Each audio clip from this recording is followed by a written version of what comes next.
Is there a truly reality out there that humans can really know? It's an age-old battle between realists and absolutists. God is not great, how religion ruins everything. And yet it's utterly and totally ridiculous. We need to live for something beyond ourselves.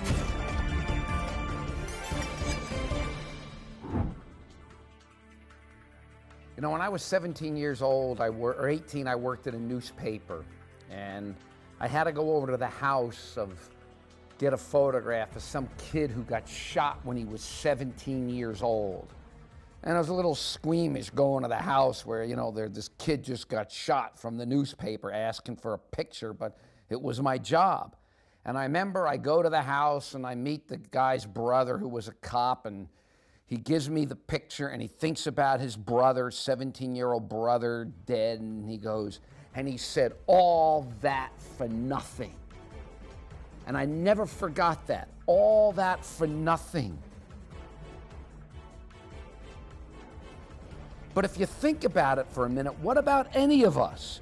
Whether we live long and prosperously and expire, or whether we expire even before we sprout a facial hair, what do we leave in the end but a corpse? Or at best, we leave behind others who, before coming corpses, will leave behind others who, before becoming corpses, will leave behind those who will become corpses, and on and on and on until eventually there are no more corpses at all. British physicist and astrobiologist Paul Davies once wrote, "The Milky Way blazes with the light of 100 billion stars, and every one of them is doomed. In 10 billion years, most of what we see now will have faded from sight, snuffed out from lack of fuel. The universe, currently aglow with the prolific energy of nuclear power, will exhaust this valuable resource. The era of light will be forever over." Close quote. If, when the era of light is over and the big freeze begins, it will be as if we have never been. It'll be as if we've never been here. So why bother even being at all? Now, not all scientists expect the universe to end in the big freeze. Some anticipate what they call the big crunch instead. That's the idea that gravity is eventually going to pull all the stars and all matter and everything into just one glob, I don't know, maybe about the size of a fist. Some say the size of an atom. Either way, whether the universe shrinks down to the size of a fist or to the size of an atom, what about us? What's left? There's nothing of us, no memory of us, anything of us. What does it all mean? Some think that the universe, though, is going to just get torn apart in the big rip. It's going to keep expanding and expanding, and then it's just going to rip apart into endless number of pieces and everything be destroyed.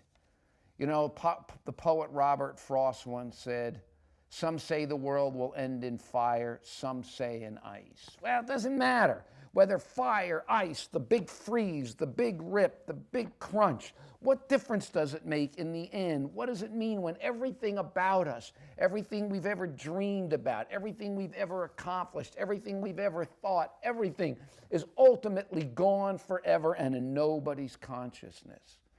Of course, we don't need to anticipate the death of the last star or the big crunch to worry about our long-term prospects.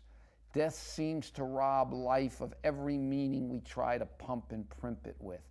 Leo Tolstoy, the Russian writer, once said, "Once man has realized that death is the end of anything, there is nothing worse than life either."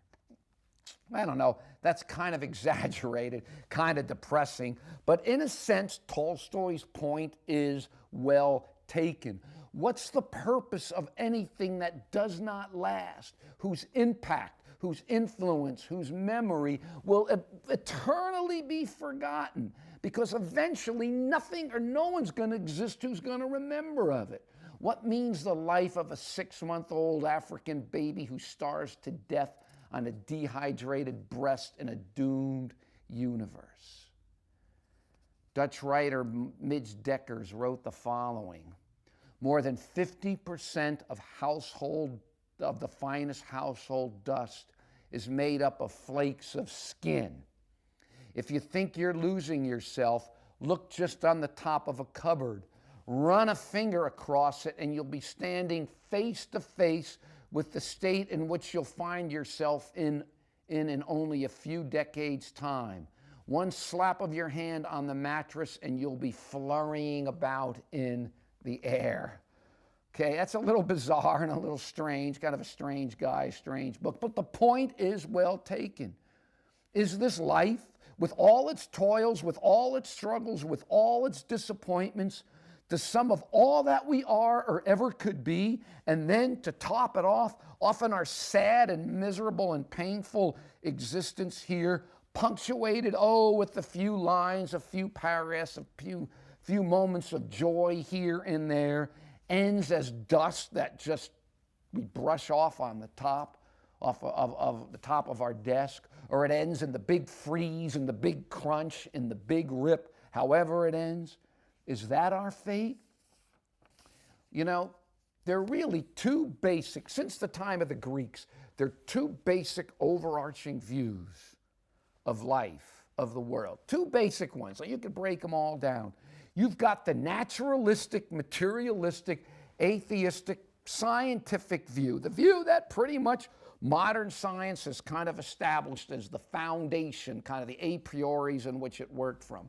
We're just the products of chance, we're just pure material beings, we're what one ancient Greeks called Adam in the void, and that's it, there's nothing else.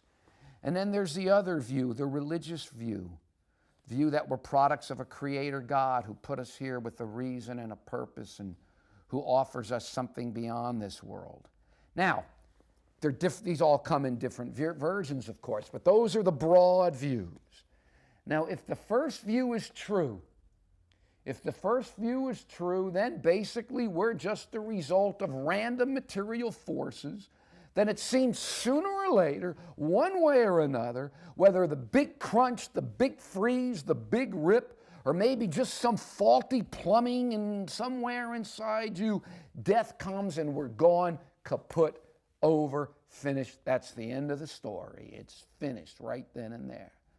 But you know, I find it hard to believe.